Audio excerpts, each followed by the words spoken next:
Sorry.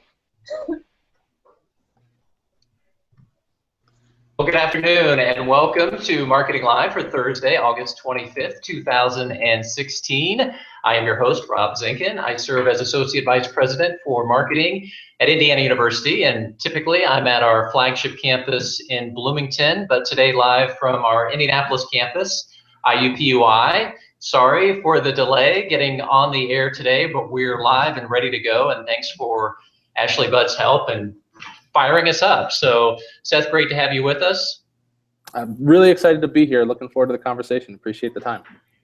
Happy fall semester to those of you who started this week as we did, and of course delighted to have the founder of Higher Ed Live, Seth Odell, here as we are going to discuss selling big ideas. Yes. Higher Ed Live is produced by M. Stoner, a marketing and communications firm that works with education institutions on branding, strategy, web design, and more. M. Stoner is offering a free webinar on analytics for digital storytelling on September the 28th. Analytics provide us with vital information to track and measure audience behavior so we can extend the reach and impact of our storytelling efforts across all of our communication channels. What do you measure, and how do you use that data to refine your story? Join M. Stoner for this webinar to get your analytics game on. Registration is free, and we're tweeting out a link shortly where you can sign up. Today's live viewing experience is powered by Maestro, the premier marketing tech platform for broadcasters. And again, what a pleasure to have Seth Odell for this episode. And Seth, I love the energy on campus now that students have returned. But for whatever reason, the start of the school year also has that effect on me of making me feel really, really old, more so than my birthday or my kids' birthdays or anything else does. And it doesn't seem that long ago when the tables here were turned back in February of 2012, you were hosting and I was a guest, and we were talking about life cycle marketing in higher education. It seems like yesterday. It does, doesn't it? It's amazing how fast time flies, and I'm excited that the tables have turned and looking forward to this. Absolutely. Well, Seth Odell, of course, again, the founder of Higher Ed Live, currently serving as General Manager of Marketing Services for Helix Education, where he collaborates with colleges and universities to develop their brands, craft meaningful messages, and deliver integrated, results-driven campaigns. Many of you are likely familiar with Seth's Emmy-nominated work in his previous role at Southern New Hampshire University, where he was responsible for concepting, writing, and art directing the university's national advertising efforts, including the much heralded cross-country bus tour campaign. So simply put, Seth is one of the industry's leading creative talents, and fantastic to have this opportunity today. So thank you for your patience. Glad we are live, and we're going to talk about big ideas today. So I'd love to start off, Seth, by hearing more about your current role, the work that you're doing at Helix, and the big ideas that you're most excited about in higher ed for 2016. Absolutely. Really excited to be here. So I've been lucky enough to be with Helix Education for a little over a year. We are a marketing and technology company that works specifically with colleges and universities to help them launch, grow, and manage their programs, primarily online, primarily post-traditional. In many ways, we are an OPM, an outsourced program management provider, so we actually help schools directly in doing that. We also are a full-service agency as well. So work with really dozens of schools across the spectrum, from larger to smaller to private to nonprofit and publics, all over across the board, really. We've had the pleasure of working with folks. And the job has been really exciting. As a general manager of marketing services, I get to work with a team of people who are incredibly talented, far more talented than myself, which is always the best situation to be in. And I get to just be around great folks trying to solve enrollment growth problems, which is something I'm really passionate about, in particular in the online space. Our industry is more complex and competitive than ever. Less students are graduating high school this year than last year. There's less interest in online and adult programs this year than last year. So it is harder than ever for us in this space as marketers, and that's an area we're able to partner with institutions and help them really find success in areas that it's really hard to be successful.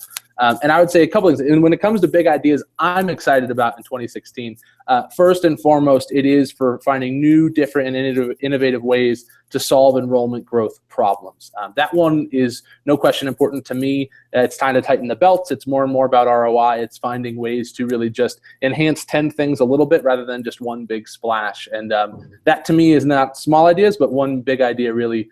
And then the other one that's exciting to me that we get to do here at Helix is we have a process called Authenticity to Action, where we do one university, one voice campaigns. And that to me is something we're just seeing emerge, where institutions used to market their online programs sort of totally separate from campus.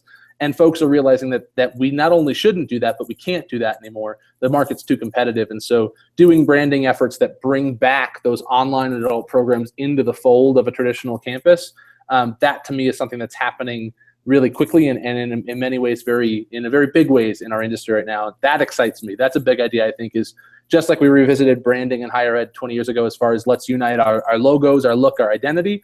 Now it's a little bit more of a complicated enrollment problem. It's how do we bring these different offerings with different audiences under one fold and really make them work. That's something I'm pumped about all the time. Wow, and we could spend the whole episode and then some just talking about those ideas right there. And I do hope we can circle back, but we're going to take a little bit of a different approach with today's live broadcast and talk about the process of selling some of those big ideas. And before we dig into that, I do want to dig in a little bit deeper just on your personal journey beyond that basic bio info that I shared. Not so basic, because you have had a fascinating professional journey, but when you reflect on that journey professionally, I'm curious if there is a specific experience, a mentor, or any other significant influence that has had a lasting impact on you, Seth, and your career path. Absolutely. There's a couple. The first small moment I would say that I don't always talk to people about is the fact that when I first started at UCLA, I was working in media relations, and I was asked one day if I knew how to use Final Cut Pro, and I didn't, and I told them that I did. And just sort of being maybe overly confident that I could Google my way to success, I said I could do it and figured it out. That one decision changed the whole course of my career. It opened me up into doing hundreds of videos for UCLA, sitting down with folks like Coach John Wooden, Kareem Abdul-Jabbar, General Wesley Clark. It just opened up all these doors. And it's funny how I trip back all these experiences to that one moment where had I asked that one question differently, my path would have changed. That to me is a small one that comes to mind. One big one that I'm happy to share that I don't know if I've ever talked about before actually, was there was a point where I was actually looking to potentially leave SNHU earlier than I actually did. And I had another offer, and I'm not someone who asks for counters. I don't believe in that kind of approach. And I thought I was moving on earlier than I did, and I'm really grateful I didn't. It was the greatest 4 years to be there. But one of the things that I asked for, I was talking with our CEO, who is a gentleman, Seth Odell, and he asked me what I wanted. And instead of asking for money or title, I told him I wanted an hour of his time every week. And I had learned that from a woman, Minnie Ho, who was my boss at UCLA. She had really been my first mentor in higher ed. And I kind of experienced the impact that you can have when you have a leader who's really willing to be vulnerable and personal with you and invest time. And so I look back at my career, and I can say without a doubt the last few years have been shaped by the fact that when I had a chance to make an ask of a senior leader, I didn't ask for money, I asked for time. And I don't think I was wise enough at the time to realize what I was doing, but I'm grateful that I did more I look back, because it was those hour-long conversations every week where I learned so much that I'm still applying now at Helix. And, just so much insights from someone who had been through this for decades. So that was probably, from a course perspective, another moment that really shaped a lot for me. Great, that's an awesome insight. And we could also probably have an hour-long discussion about John Wooden and being an Indiana guy. His roots are right here. Absolutely. So look up to his leadership and everything that he accomplished without question. So before we talk about the sometimes uphill battle of selling big ideas, I do want to touch on the process of coming up with big ideas. And I was reminded of USC President Emeritus Stephen Sample, who passed away in the spring. And in his book, which is fantastic, The Contrarian's Guide to Leadership, one of my favorite parts of that book is when he states that you can't copy your way to excellence. Rather, true excellence can only be achieved through original thinking and unconventional approaches. And for me, the biggest challenge is what you just talked about, the gift of time, and often setting aside that time to do that type of thinking. But take us inside your head a little bit on this. Where do you draw the inspiration, or what are the conditions that you need that help you to do your best thinking, whether that's a specific routine or a process or something else? Totally. I actually love that you asked this question because it's one I actually don't think that people talk about enough. And while it's different for everybody, I think I'd love to share. There's a couple of key things. First is the big picture for me. I always want to understand, what is the problem I'm being asked to solve? Everything we always do should be solving a problem. If we're not solving a problem, we shouldn't be doing it. And so understanding that, like, okay, we want a new campaign. Why, right? Being that 5-year-old kid that asks why a million times and getting to understanding the core of what we're trying to solve is huge. The other piece for me is trying to have information available. So I'm a big believer that the process is research, strategy, creative, campaign, at least as a marketer, my world of big ideas, right? So it's always research first, and it's data, and then it's driving strategy. So understanding the order, because a lot of times, as someone who came from a creative background, people just get in a room and start brainstorming, and a cool idea is not a big idea unless it's solving a true problem. So those are the bigger pieces, but I will say on a very granular level, I'm a very, very big feeling person. And so one of the first things I do whenever we're doing an ad campaign for a client here, I did at SNU, is I don't set out to understand who they are. I set out to understand what they feel like and what's their tone and manner and their style. And some schools are rigid and proud and formal, and some are very warm and neighborly, and finding out those and then what I actually do is I seek out music that reflects that. And so during the 4 years I was at SNU, for instance, I was lucky enough to write over 30 television commercials and produce those and send them to market. I wrote all 30 while listening to the same 7 tracks of music for 4 consecutive years. And it was the same songs every single time because I found what I felt like was this playlist that felt right. And we never used that music in any of the ads, but I wrote to it because it kept bringing me back to this place where I felt like I understood and was a part of the solution I was trying to create. Yeah, I think that's a really important point that on feeling, and it makes me think of one of my favorite authors on that topic, Bernadette Jiwa. And in higher ed, we have all these great stories to tell, and we know that stories are so important. And she comes at it from the perspective that it's not about our story, but it's about how do we become part of the person's story and getting inside and understanding what those feelings, emotions are. And obviously that came true in the campaign that you did with Southern New Hampshire, because you really tapped into that, and not a lot of nonprofits have been successful in being able to do that in a meaningful way. Thank you. And the other one I'll throw out is a couple of getting out and walking, huge. Walking meetings, there's a lot of science out there that shows it spurs creativity. And the other one that's interesting is I really think if you're trying to generate big ideas, that doesn't happen between 9 to 5.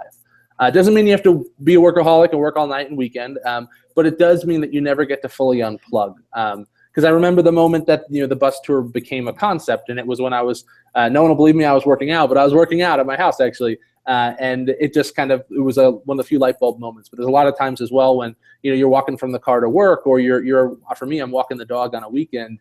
That's the chance to sort of churn through things in a way there was not pressure. It's just sort of reflective, contemplative, and patient.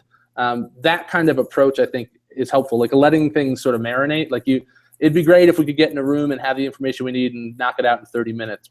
But sometimes, a lot of times, it has to come to us. It's something that we just have to put ourselves out there enough that the big ideas will find us when they're ready. And a reminder, if you have a question or comment, please feel free to fire away to Seth. Tweet using the Higher Ed Live hashtag, and he'll be ready for any questions or comments. And I have a great question from our friend Ashley Budd, who, among her many talents, provided tech support to get us on the air today. But she asked the question, how do you think about the connection between marketing and mission when developing your next big idea? It's such a great question. I think it's one of the most important, realistically, probably we'll talk about all day, which is it's not about us. And it's not about us. It's not about what we want to do. It's not about what makes us feel great. It's about our duty in serving the institution. And so the best ideas, the truest ideas, are the ones that are reflected, I think, in the mission and the vision of the institution as a whole. And I think that's absolutely critical. And that's one that, when I talk to folks in the industry, I hear all the time that they talk about that it has to be mission driven. And one of the reasons is that it's not about what we want to do, it's about what the institution needs us to do. And so when we find those ideas that are really tied back to the mission, that's when those hurdles and those barriers and those things dissipate. And so often I think that we pitch, oh, this is a big idea, this is really cool, this is neat, we want to do it. And the answer is why?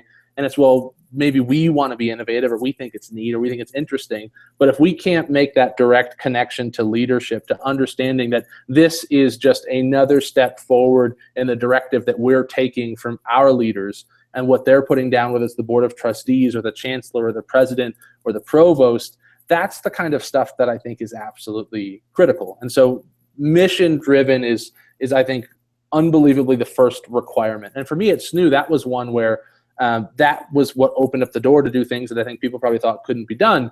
I think far too much credit is given to like the idea of the bus tour and the whole team of talented folks that brought it to life. But the real success to me is the leadership that approved it. It takes a lot of courage to approve a big idea, especially when it's their collective sort of necks on the line.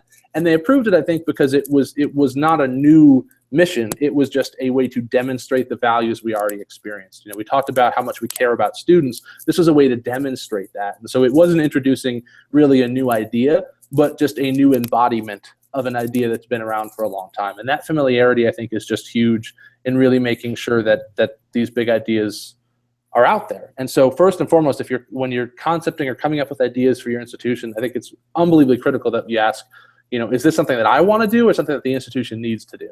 And they're two different conversations sometimes. And making sure that you find that delineation, I think, is both liberating and really helps those big ideas come to life. And the point about the courage on the part of leadership, and that dovetails into my next question about I'm thinking of a colleague and a mentor who I had, and when we worked together, he would often say that money is no object.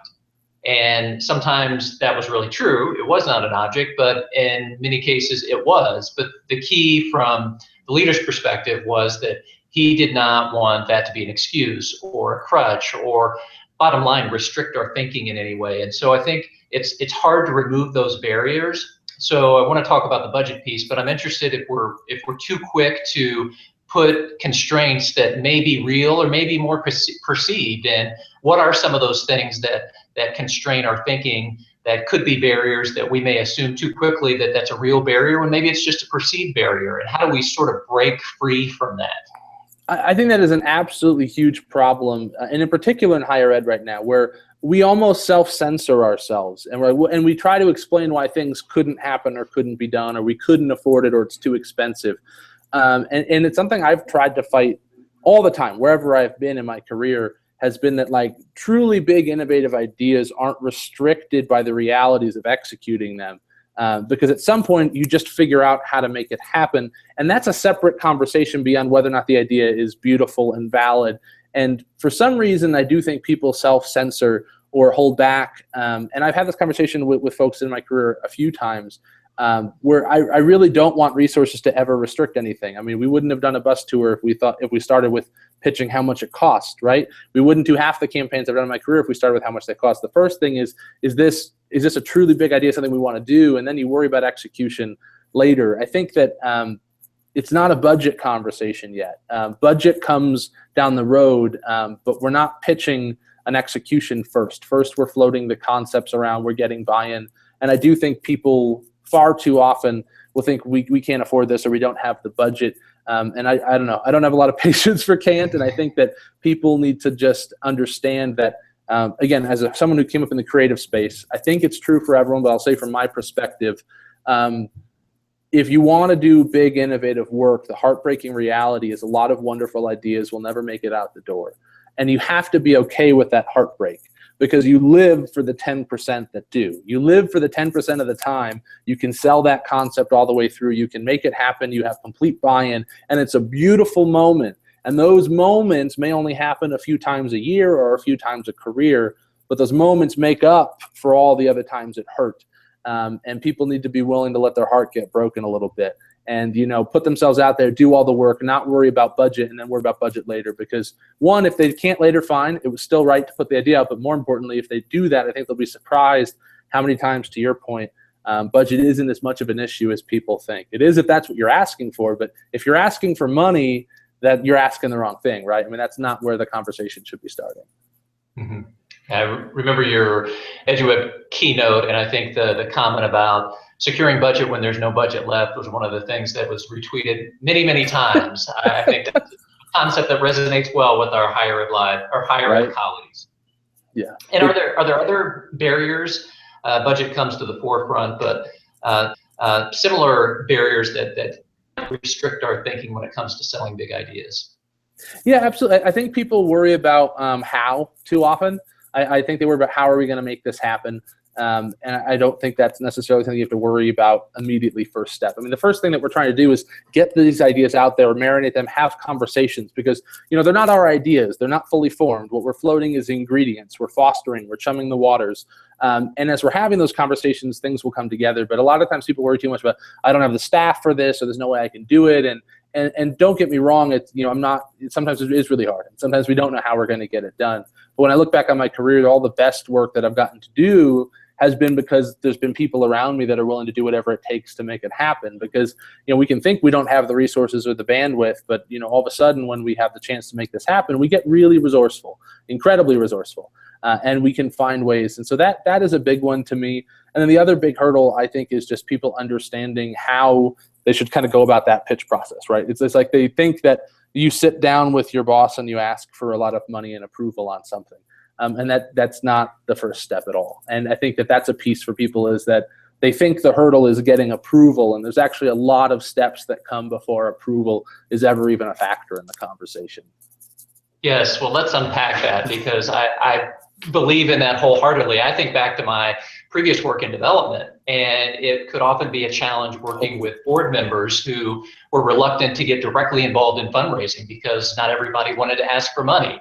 And my role was to help them understand and value the entire process and see their role in that. And the solicitation was actually just a very small fraction of that overall process. So it was everything else that determined whether the actual ask was successful or not. So I think that's very runs in a parallel path to what you just talked about, that we put too much focus on the pitch. Yes, the pitch is important, but it's everything that goes that precedes that, and all that goes into the preparation and the work ahead of time and establishing yourself. So let's back up from the pitch and talk about all those ways that you can position yourself for success.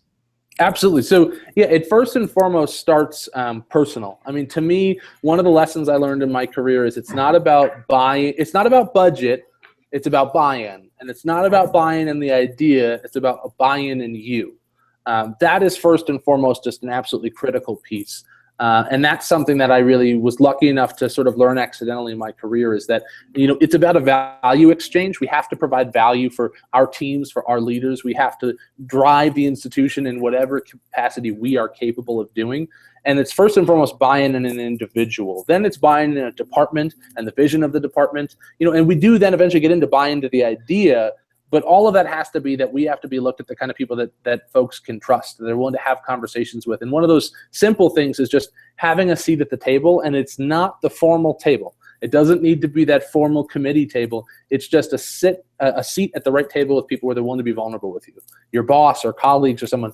All it takes, and it's surprising me so much how few people do this, is asking someone to go to lunch. And I'll say I learned all this the hard way. Because, I mean, one story I'm happy to share, when I was at UCLA, I got invited. I'd said yes a lot. I said yes to shooting videos. I'd really stepped up, I think, in a way from my boss and done all these things for her, that she was getting pressure that we had to do web video, but she had no resources. Well, I said I knew how to do web video, and I didn't know how to do web video, but I figured it out, and I figured it out working nights and weekends. And so what I did is I did something for her.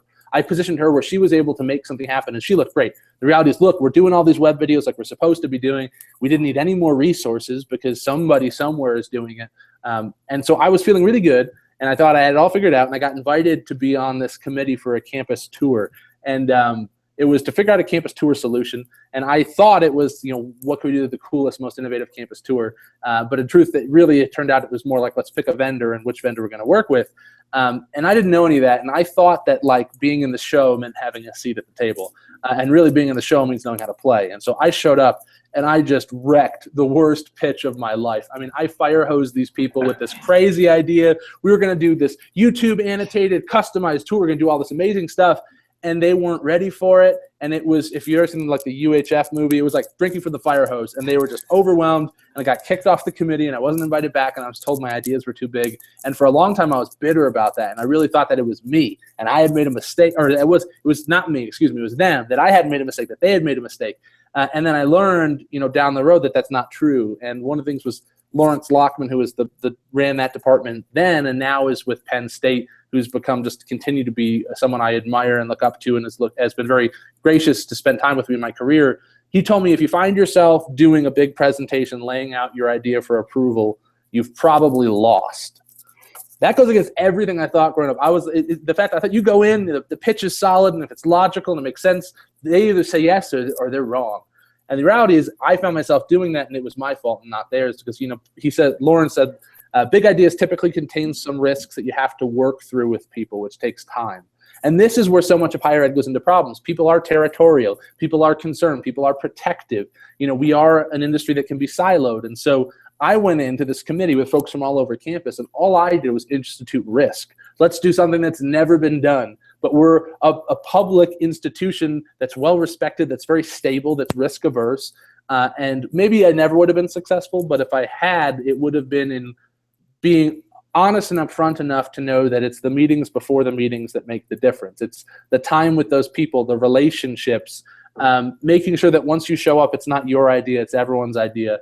All that I learned the hard way because I used to think it was showing up to the meeting with a really good pitch deck and just kind of, making it happen. And it's much more. It's about relationships and trust.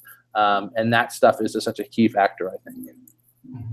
And I love the comment about that if you want people to say yes to you, you've got to be the kind of person, the solution-oriented person, the go-to person that says yes to other people. And often that involves, and you hinted toward this, is you may not be the one to get the credit. Yep. And that has to be something that you're willing to accept. So that's just, again, you said you had to learn that the hard way, but it does. It fundamentally goes against sort of everything that's ingrained with us, especially in such hierarchical organizations. Absolutely. The credit piece is just so unbelievably huge. And it's one that I'll say is something I still struggle with and work with in my career, to be honest, but it's so incredibly important. It's the fact that if people think it's their idea, I really honestly think they're going to be much more supportive. They're not trying to approve you, they're approving something for the institution. And that goes back to that idea, I think, where what we're doing is working on behalf of the institution. This isn't about us. This is about the institution, the mission, the vision, what we're really trying to make happen. And just to go back to Lawrence again, because one of the benefits of my career is I've been surrounded by people significantly smarter than myself, and I was just somehow only wise enough at least to know I needed to listen. And one of the things that Lawrence told me was if they've forgotten it was your idea and view it as their own, you'll succeed. And I've seen Lawrence do, he redid logo designs at Penn State. He redid logo designs at UCLA. We all know that level of work is a different stratosphere than something else. When you're aligning all the graduate schools and athletics and everybody else, and what he would do is by the time the presentation happens, he told me this when we talked recently, he said by the time the presentation happens, it should be boring. Your pitch should be a bore because everybody should know it. Everybody should be bought in and they should all be like, yeah, we've been talking about it forever. Exactly. And that's when you make the ask. And when everyone feels that sense of ownership. But part of that I do think is being honest enough to say that it's not your idea. It's everyone's idea. It's collective, and helping people see their fingerprints on it. For us, even in the agency world, that's a huge piece. Making sure that our partners see that when we're doing brand development work, we're not just coming in and giving them something cool or shiny. What we're giving them is an authentic reflection of themselves. And so they need to be able to see their fingerprints in the comments and the conversations they've had. And then at the end of the day, it's their idea, not ours. All we are is a filter. And maybe we can get credit for being a filter, but we don't take credit for the idea because the idea is ultimately shared. And I've learned a lot about that over my career, I can say safely, but it's probably one of the most important lessons.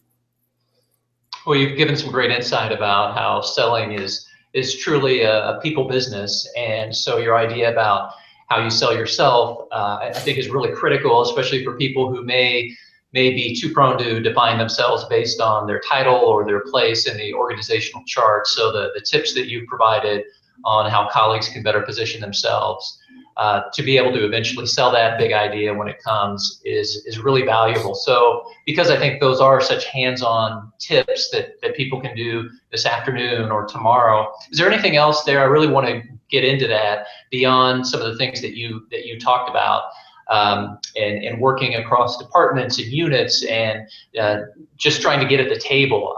Any other things that we should be thinking about of how do you position yourself to get that seat at the table, even if it is just, as you said, more of an informal seat, but it's the opportunity to have those important discussions that pave the way for success down the road.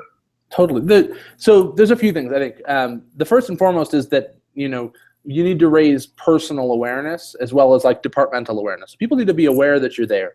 And that's the first and foremost. So one of the simplest things to do with that is to ask questions. People innately enjoy talking about themselves. And typically people have very incredibly experienced backgrounds, and there's a lot we can learn from that. And so one of the first things to do is just be your own reporter.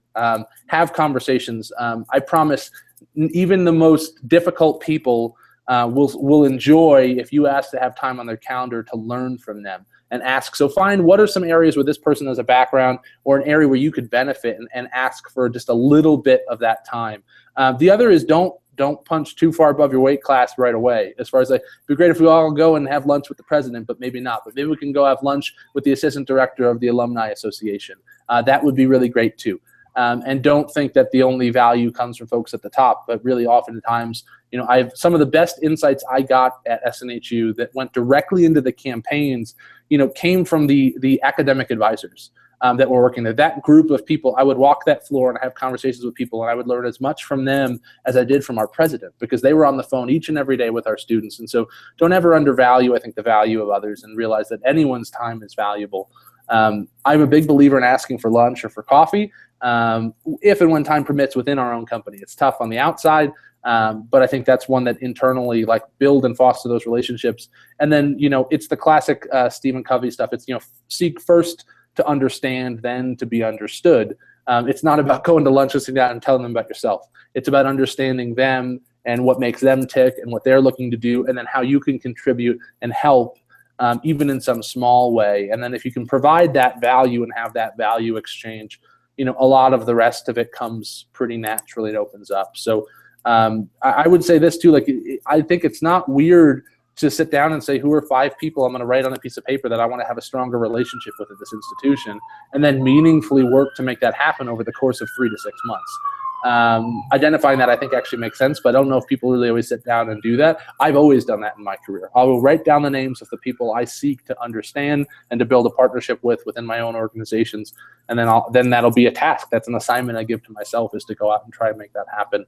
I think that's a super practical thing to do. And the biggest one I've said, I think twice already, but is understand the power of vulnerability. Asking someone for their advice, or can they check something out, or what do they think about something? People innately want to help. They do. We all do. But in order to help, it means that we have to be vulnerable. So don't go around thinking that you can show everybody you know everything. The best thing you can do is be humble and know that you don't, and ask people to teach you and help you and give their feedback. I've always found that even the toughest, harshest critics will warm up a lot when they know that you're not the best at everything, and maybe there's a few things you can learn. I've just always found people tend to jump in and help when that happens. Well, your comment about taking advantage of opportunities to ask a colleague to lunch or to coffee, and a comment via the hashtag, and someone asking about any thoughts on asking higher ups to lunch to build relationships and getting that started, and what about gender difference? And so you did make the point, you don't necessarily start at the very top, but any additional thoughts on those who may find, again, especially within higher ed, where those titles may be intimidating in some cases, or in this case, the question about gender difference, but any other tips on ways to sort of get in the door, have those beginning points of a relationship where you can establish the comfort level. Well, yeah, let's go have coffee and have an informal chat and just share some ideas. Totally. So I have a couple points. One of them, within the institution itself, if it's in your own institution, to your point, don't leap too high. You work your way up. But I would say the higher up you go, the more and more important it is to communicate exactly what the ask is. It can't just be, hey, can we go get a cup of coffee? I'd love to ask you a few questions. But if you're working in marketing and you reach out to the athletic director and you're saying, I understand you're incredibly busy, but is there any chance that you might be able to spare 20 minutes sometime this fall, wide open, to get a cup of coffee with me? I have some really specific questions around what you're doing and what your needs are from marketing. I just want to be sure that we're the best partner we can be. Immediately, all of a sudden, that person, he or she is thinking like, okay, I'm going to go do this, and they're going to ask me what I need. They're going to help me be a better partner, and then specifically throw out some times. I'm available. Boom, boom, boom, boom. You want one email response. Sounds great. I'll see you Tuesday. Like, you never want to have a thread where you need more than one response. So it's not like, sure, what time works for you? They don't have time for that. You got to be really, really specific. The other thing I'll say is if you want to build a relationship with people outside of your institution, even if they're higher up, understand that email is really tough to get through, so be really clear. But you can arguably figure out the email address of almost anybody. I have cold emailed many people that are CEOs of companies just by looking at how they structure the email of their PR person. Is it first names, first initial, last name, and doing the same thing to the CEO and just shooting off an email. And more than half the time it goes through. Sometimes it doesn't. And when it does, I've had lots of email conversations with CEOs. So, don't be afraid to send it is the other thing. Like, it's not rejection if they say no. They're just really busy.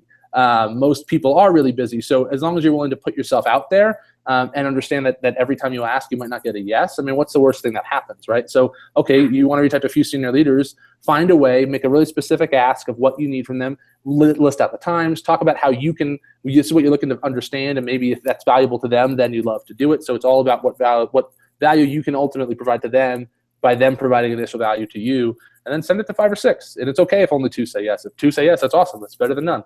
I think those would be a couple things I'd consider. Great.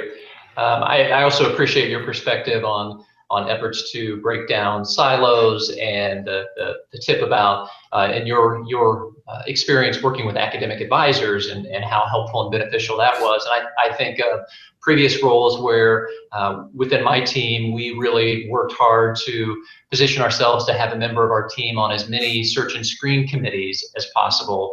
It was a great way to get behind the curtain for another unit or department, especially faculty searches too. So when you talk about in your keynote, growing your team without growing your team, all these different ways that you can build allies throughout the campus, throughout the organization who, and again, I think it goes back to your point about mission too, because when you're talking about the mission, everybody can see their place in that.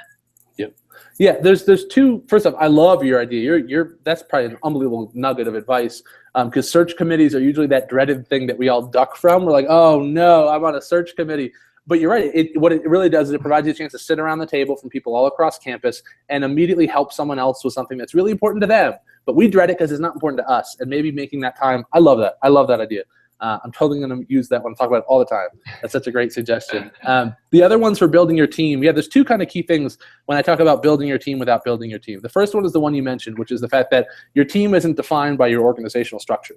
And so the more allies that you can build, the more support you have, fundamentally the difference in approach that you do. And so all of a sudden you're not a marketing unit trying to do your own campaign, you're an institution doing a campaign. And all of a sudden athletics is involved and development is involved and each of the graduate schools are involved because you've taken the time to involve them. And suddenly that's the resources that are there. Now, maybe in doing so, you don't get to be the quarterback, right? Now, maybe you end up playing just another really critical role within that and you're a coordinator, and that's okay. And so that's one piece. The other piece I would say is when I talk about how to grow your team without growing your team, it's understanding the destination, but not being afraid to be patient to get there. So when I left, or today at SNHU, there's 4 full-time video editors in their broadcast studio, 3 of which I was really lucky enough to hire when I was there, and another one that's been hired since I left. But that didn't start that way. When it started, I did video and social media for SNU by myself. So I ran all the social channels, I shot all their video, much like many other institutions that were smaller. And so I started with, well, can I get a student worker for 10 hours a week? And we only had to pay, I think the rate was $12 and it was split. We paid half. Okay, I could find, $60 a week, found that budget. Great. Then I started to track what they were working on. I said, can I up that a little bit? And can I get 2 people at 20 hours a week apiece? And I was able to say, okay, yeah, because they're seeing the results. They're seeing the ROI of what's coming from these people. They're seeing the videos going on. Yeah, we can find that. That budget's small. Then I was like, well, we have some big projects, and I was able to present this plan. And I said, we can do all this, but only if we have a full-time contractor for 3 months. And they looked at it, and they looked at all the projects, and they're like, well, it's not, do we want to fund somebody or not? It's, do we want this amazing work and this strategy or not? And now we know the budget is just a way to get it. So they said, okay, we're going to fund this position. And then when that 3 months was coming up, I then put another proposal forward, because I really believe in, you pitch plans at this point. You're pitching a plan. And the plan was, here's all the things I could do if we took this full-time contractor and made it a full-time position. And I said, or we can just go back to student workers. And now this was the exchange, was like, you could do all this amazing stuff. And I was ramping them up. And this was all over 6 months. And I said, okay, then they got a chance to hire a full-time person. And that full-time person that I hired is just one of the most talented women I've ever been around in my career. But she hadn't ever edited television commercials before. She was at a school a couple years. And we were lucky enough that, I think anyone who's done enough interviews, enough hiring, you just sometimes have that gut, and she was fantastic. But we didn't ask for someone who had 10 years experience editing commercials that needed some unbelievable salary. We asked for someone a few years out of college who we knew had the grit and the talent to do great work, and they just needed the runway, and they just needed the support. And so from there, that ask was possible. And then from there, that first commercial she did was nominated for an Emmy.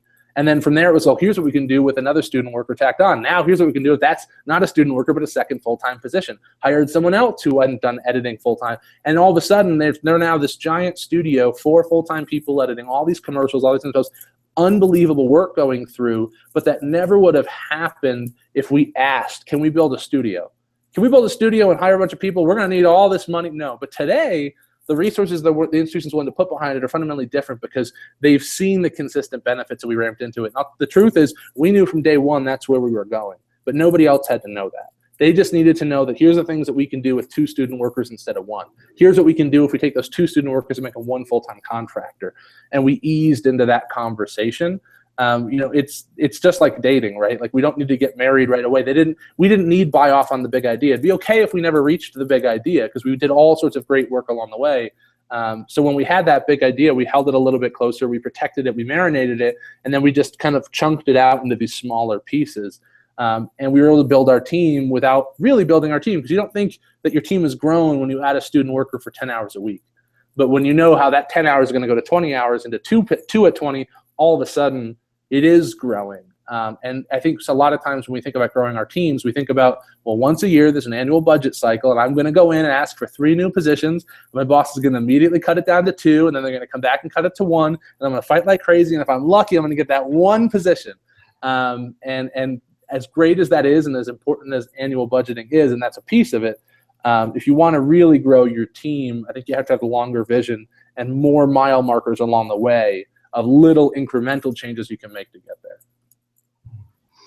And I'd like to touch on the team piece and the staff and colleagues piece from a little bit different vantage point, because in higher ed, obviously we know typically very consensus driven, and it's not about always selling to leadership, it's about selling to colleagues, to committees, which then always makes me think of the Seth Godin purple cow comment that when a committee gets involved, each well-meaning participant stands off the rough edges, speaking up for how their particular constituency might not like the product.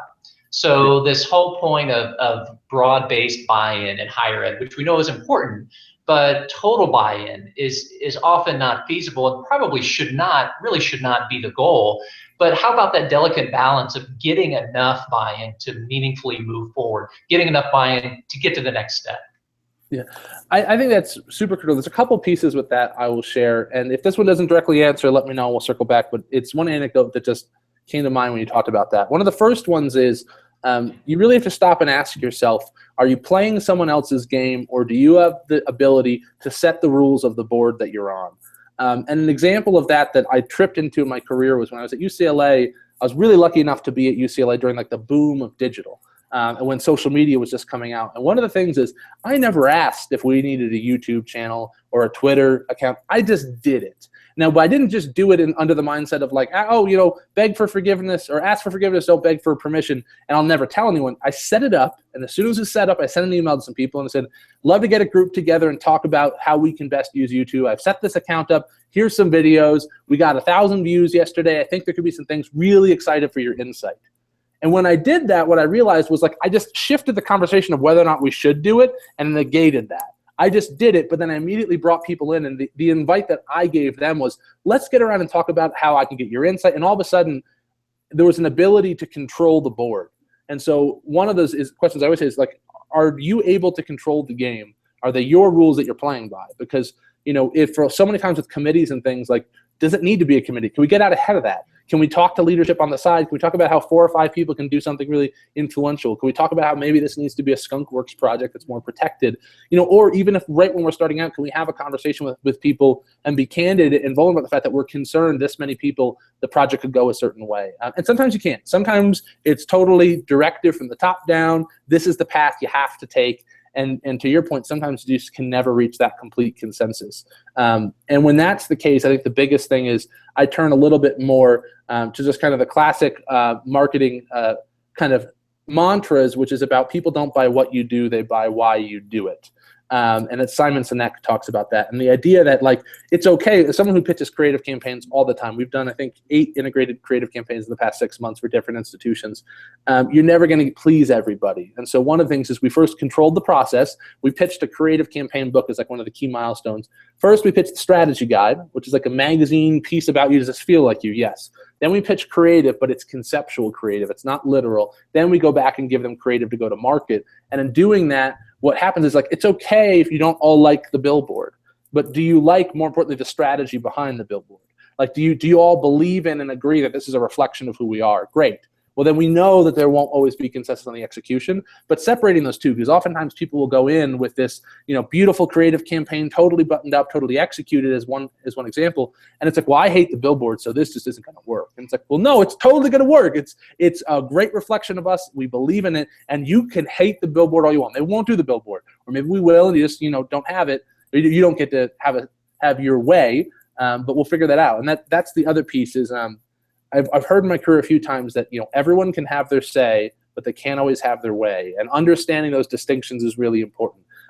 So whose opinion are you getting just so they have their say, and who has a vote? Because a vote and a voice are not the same things. And so figuring that out early in the process too can really help that, you know, it's okay if not everyone's in love with everything, but who's the person that's going to really greenlight this or you know, put it back in the drawer?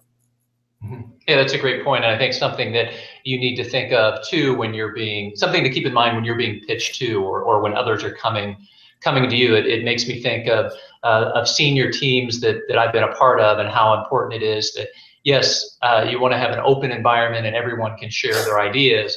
But once a decision is made, everybody aligns, whether you agree or not, that everyone walks out of that room knowing that we are going to support the decision that was made 100%, both publicly and privately, and how important that is to move things forward. Totally. Absolutely. So but man, you have covered so much ground. Could we wrap all of this up in sort of a 3 or 5 takeaways to review and package all this up for people and thinking about, as they think about selling big ideas at their institution, or even maybe thinking bigger? It's not just about selling the idea, it's more about leading meaningful change, leading change at their institution. Absolutely. I'm happy to share. I have a few kind of really kind of key points I'm happy to share with that. But I think your point about it's really about leading change is so true. And the fact that leading change doesn't require any specific title or not. Anybody can be a leader and a linchpin in their institution. And anyone, to be candid, that's taking the time to watch something like this is someone who cares deeply about their institution and wants to drive that kind of meaningful change. So first and foremost, the message loud and clear is that you absolutely can. But if you think the red carpet's going to roll out for you and the doors are going to open and the birds are going to sing, they're not. And so what it means is you have to be incredibly, incredibly strategic and not just work harder, but more importantly, work smarter. And that's how we get those ideas through. And so when I look at like the 5 pieces of advice I give people, you know, number 1 is win with the team you have. You have to unequivocally be able to win with the team you have right now. If you can't do that, no one's going to believe in you. Nobody believes in someone who says, I can do something, but I need more first. So show them how you can do it now, win with the team you have, and then grow that team. I've been really lucky to be able to grow a few teams in my career, and each time it was showing how we could do something really bare bones. Sometimes it's bad news bears. We're just getting in a room. We're making it happen, but also all the time advocating for the people, making sure people see we can't do this forever. This isn't sustainable, or look at the level we'd have. But first and foremost, you can and you must win with the team that you have. The second one is obvious, but it's always secure buy-in before budget. If you're looking to pitch a big idea and you want to go in with a dollar sign, that's the wrong move. Nobody wants to have nobody's boss wants to come back from lunch and then have someone pop in and say, hey, any chance I can have $30,000? Like, no, what? That's not a way to spend a Thursday afternoon. Secure buy-in, first in yourself and then in the idea, then get the people excited, then get them to want to see what that roadmap is. And then ultimately, yeah, the roadmap has a sticker price on it. But you want to secure buy-in before budget. The third one is what we talked about, which is credit is the enemy. For a lot of us in creative, it's really hard to come to complete terms with that, and it's the reality and it's the truth, and it's something that we have to strive for significantly, which is, if you want to be a great leader, it means the team is always the one that gets the credit and you're always the one that takes the responsibility when things don't go well. And I've been lucky in my career to have a lot of people that showed me that, didn't tell me that, but showed it to me, and that one is so important. The fourth one I would say is if you want movement, move people. Be emotional. We always tell people when we do our campaigns, we tell you, we're not going to bring you a movie that people sit back and watch. We're going to bring you a movement that people step up and participate in. When I have found consistently time and time again that when we drive big emotional stories, things that tie straight to the mission, that make people feel like, how can we not do this? This is exactly who we are. That's all of a sudden where those hurdles are removed and those barriers are removed. You have to make people innately want it. And then the last one is go all in, and this is probably the most important. You have to be all in on your big ideas before, during, after. It means you have to put in all the work. You have to work incredibly hard. It means when you get approval on an idea, you're willing to put in whatever time it takes. People will rally behind someone that's all in on something. And I think it's just absolutely critical that when it comes to trying to pitch and bring big ideas to life, that people see you as someone who goes all in and sees it to completion. Failure or success all the way to the end. So those would be my 5 pieces of advice. But more importantly, maybe just big picture, I'd say is just believe that these things are possible. This is an industry that is not known for amazing innovation all the time, for being incredibly nimble all of the time. To me, I find that not only a challenge, but also exciting, because it means the bar isn't incredibly high. We're not all trying to invent the next smartphone, and we have a ton of companies with billions of dollars investing on being innovative.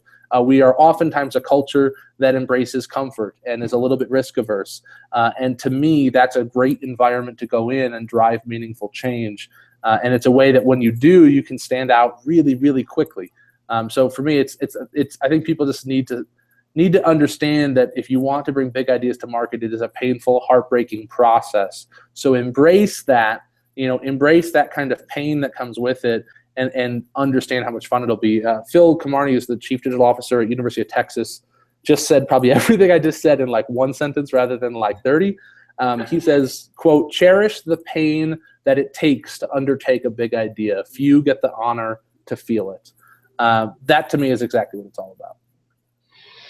Well, if people aren't fired up and ready to get after it after that, man, really so much there to think about and inspire our work going forward. And I do want to circle back to the more specific marketing discipline part of it, because I'd be sorry if I didn't, because you did share a lot there that we could get into in your opening comments. So, and I know we can't spend too much time on that, but your point about the competitive and cluttered marketplace and industry that is rapidly changing, and I think we can get bogged down in just the day-to-day of that, but the need to step back and think about think about the trends, where the industry is going. Obviously, your expertise in online education. So I'm sure there are some things that in our day-to-day as marketers may not be on a radar screen on the end of this week that people should be thinking about on a regular basis or more often than they are.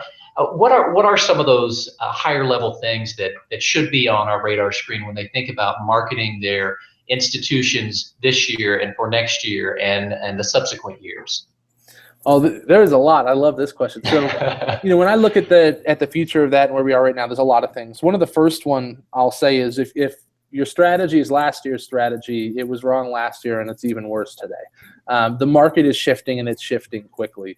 And the way it's shifting is in a really interesting direction. So there's some things that are happening in a small sense, so some granular things.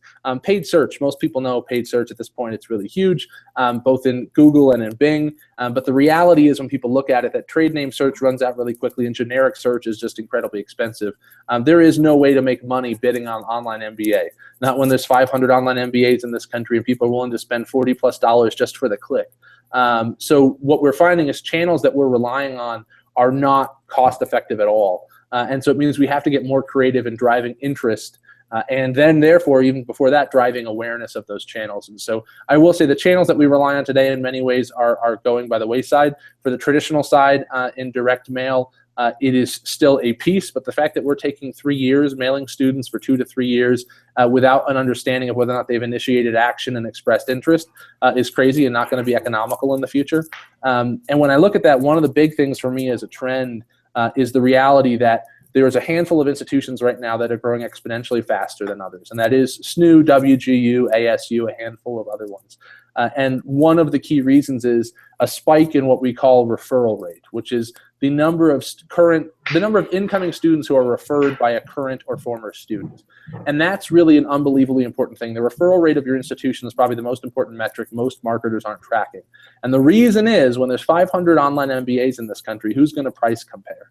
And when there's a million places you can go as a traditional undergraduate, who's going to trust your view book? The reality is what we're seeing is there is, for better or worse, a commoditization that's coming to higher education. And whether or not it's a true commoditization of our offerings or just a commoditization of the way that the prospective students view us and shop for us, it's here. And what that means is more and more people are turning to their friends, their family members, their aunts, their uncles, their neighbors, the person that they know at church, the colleague at the water cooler, and they're asking where their child went to school, or they're asking, how's that online marketing program that you're taking? And what we're finding is more and more people are just not even bothering to shop because they believe that in some ways they're all created equal, and also it's far too overwhelming. Who's going to price compare 500 online MBAs? Good luck. It's not going to happen.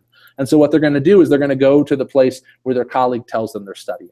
And so we are seeing on the traditional side and on the post-traditional side a spike in referral rate, which really means at the end of the day, the number one marketing tool you have is your experience. Are you delivering on the promise you've made to your current students?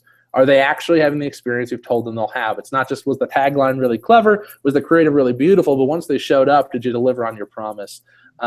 I do believe number one thing I would say is marketers have to take a serious and significant investment in the experience students are having. They can't just think, well, I'm top of the funnel and kind of walk away and not worry about that. That's not going to work anymore. And the world is a lot more connected. It's a lot more crowded. And more than ever, people are looking and listening to what the people they trust are saying. And it's our job as marketers then to first understand what they're saying, measure it, capture it, and then secondly, figure out what levers we can push and pull to improve that experience so those things that are being said and being reflected are more positive in the manner that we're looking for.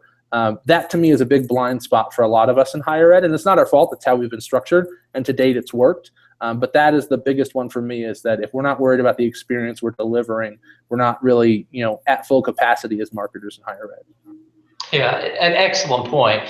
We can easily get caught up in the front end with recruitment work or the back end with what we're doing on the alumni and philanthropy side, but the direct connection with the student experience, those who are living the brand and shaping the brand. And I know you and I have talked about retention as well, and having that direct connection to the student experience, because retention is part of that picture and that overall enrollment picture. There's so many variables that come into play when it comes to student retention, but as marketers to insert themselves into that equation, there's great opportunity to have a meaningful difference. Absolutely, and that's where I always tell you, this is an exciting time to be in higher ed. It's an unbelievably exciting time. To your point, the life cycle conversations and the work in retention right now, much of the retention work in higher ed is being done either by advising or there are retention providers. I mean, we even offer a retention as a service solution, which combines coaching and technology and predictive modeling. And all of that's fantastic. But there also is, where's that other piece of the marketers in there who are understanding that, what are we communicating? How's it being communicated? How's it being received? all of that stuff, I think, is a welcomed world that we can find a lot of opportunity in if we just kind of shift our focus a little bit. Well, I think we could go on and on, so I hope we can continue the discussion at another time, Seth. But for those who are intrigued and may already follow you or may not follow you, where can people connect with you or take advantage of some of the great content that you share and put out there? Yeah, absolutely. So, I'm on Twitter at Seth Odell. If you want a little bit of background, you can go to sethodell.com.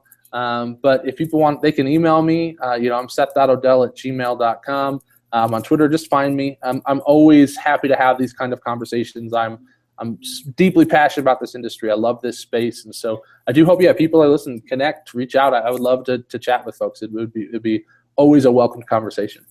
Awesome. That's awesome. Well, as always, you have so many great actionable insights, not just for marketers, but for leaders in general. So again, I have to make a point of doing this on a more regular basis. So thank you again, Seth, and all the best to you for continued success. Hey, thank you so much. It was great to be back, and I love the conversation.